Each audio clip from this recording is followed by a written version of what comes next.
Welcome back to Shem's Universe. Alright, so today I want to discuss the 7 major positive emotions discussed in Napoleon Hill's chapter 11 of Think and Grow Rich.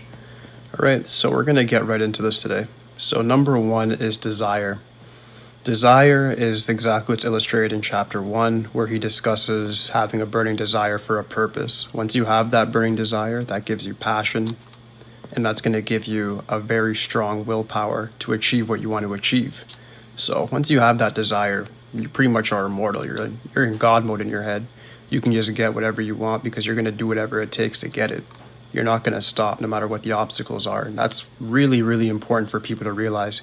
You got to find your real purpose, your real burning desire.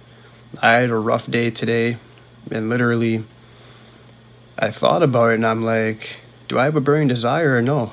And I pushed through my work day. I pushed through everything and got everything done.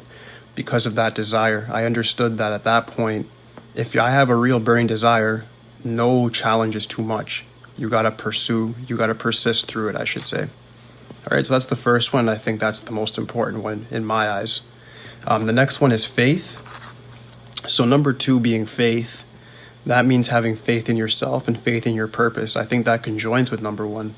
Faith is confidence. We discussed faith in chapter 2 as well. This is a major positive emotion. Faith overcomes fear. Faith overcomes doubt. Faith overcomes every negative emotion that's going to come to you through environmental influence or your own head. Once you have that faith, you can overcome things and you can actually just run right through them. Very, very good trait to have. And if you don't have faith, you won't achieve anything. If you didn't have faith that you'll be able to get your driver's license, you wouldn't get it. If you didn't have faith that you could breathe every day, you would be dead. If you didn't have faith that you could eat your food and digest it and it's going to supply you with nutrients, you wouldn't eat. It's simple as that. Faith is pretty much like the mechanism that runs our world. Without faith, we would never grow. All right, so I'm going to move on. Number 3 is love. So with number 3 being love, a lot of people mistake love for weakness. Love is the farthest thing from weakness. I can personally say that out of love, I've done a lot of things. Just worked hard for my family, worked hard just to understand that I got to make sacrifices in order for me to support and me to give back, right? Like my parents did a lot for me. They never had any help, nobody to help them at any point. And because of that, I feel like I don't owe them, but I want to help them. I want to make them rich. I want to be that person in the lineage that makes that change. It's out of love. And that love goes back to a burning desire. That's a very, very strong emotion to have. When you have love, ain't nothing going to stop you still. You have nothing to worry about. It's going to give you consistency and discipline. Moving on from that one, number 4, you have sex. So sex is something, especially I think in younger guys, particularly guys, because everybody knows guys have 18 times more testosterone than women. So sex is something that's more so in a guy's mind than a girl's. Sorry for any ladies that are watching, but that's the truth.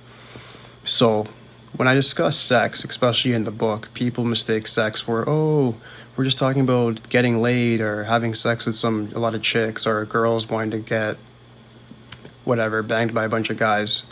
That's not what he's illustrating here. That's an immature way of looking at it. Sex is procreation. We've discussed sex already in a prior chapter. Sex is something that can be transmuted to your desires. If you can withhold sex and you can literally say, I'm not going to ejaculate, for instance, for guys. For women, it's easy. They barely do that anyway. But for guys, to have semen retention, to not masturbate, and to focus on a burning desire, you are going to have a lot more willpower with that sexual energy, especially at a young age. All right, so I'm going to conclude it there on that. Number 5 is enthusiasm. I think all of these, they seem to be going in a specific order. I wrote them down based on how Napoleon Hill listed them in the book, but they go in this beautiful order. So with that, number 5 being enthusiasm, if you are retaining with your sex, you have faith and you have a burning desire, you're obviously going to have enthusiasm. Another way of putting enthusiasm in there is by having a very positive outlook, meaning having a passion, something that you're going for, that you're passionate about, which leaves you outcome independent. If you're enthusiastic with what you're doing, it's going to not feel like a job. It's going to be a lot easier. So that's a key for you as well. Find something that you have a lot of enthusiasm for. Number 6 is romance. I think that's very similar to love, except in a very different way. Love can be for family. Romance is obviously for a significant other. So if you have that type of romantic need, like, for instance, like I want to take my girl to LA. She hasn't been there before. I'd love to take her there as a trip and buy her a house over there. That's why I'm doing YouTube, to get these big checks so that I can do that for her.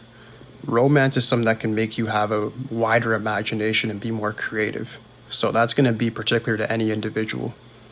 The final one is number 7, which is hope. I think some of these are a little bit very similar.